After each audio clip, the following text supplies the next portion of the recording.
Malakas na naman ulan, guys. Dati-rati pag natutulog ako, hindi ako makatulog pag umuulan kasi pumapasok yung tubig dito sa loob ng kwarto ko. Dito, dyan, pumapasok dito.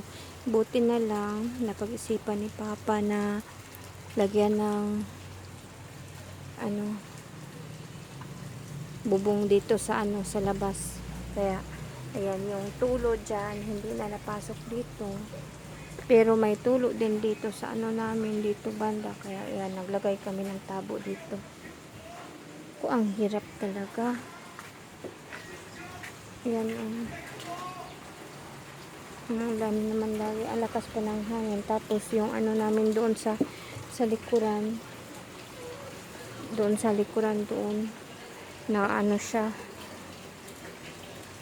Yero lang kasi yung doon nailagay namin.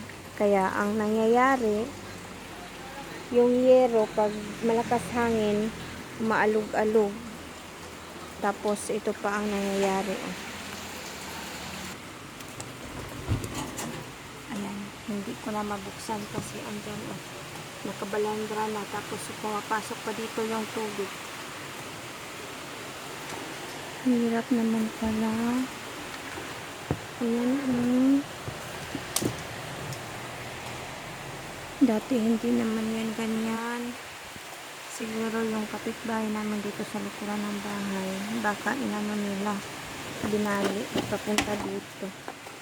Ayan yung tulo nila ng bahay.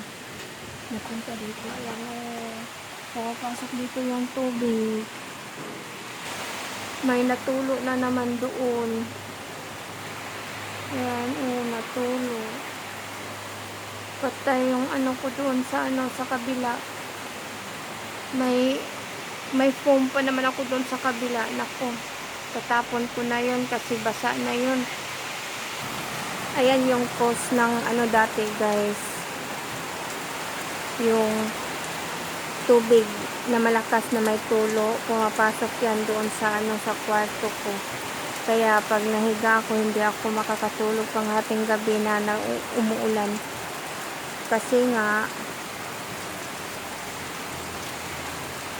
yung tubig ng ulan napasok ba naman doon. Hirap talaga. Ayan, bahay namin hindi pa napapalitan. Trapal pa din. Nandito na lang muna, guys. Hanggang sa next vlog. Ito, malapit na ito matapos ni Papa. Ito yung niya, libangan. Pag siya lang mag-isa dito sa amin. Ayan, malapit na matapos. Sana makabili ako ulit. Sabi ba naman niya, hindi na daw niya tatapusin to kasi ang hirap-hirap daw. Hirap ipagdikit-dikit kasi ayan yung yung picture niya. Yan yung kulay.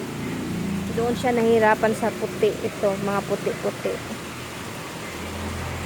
Bye!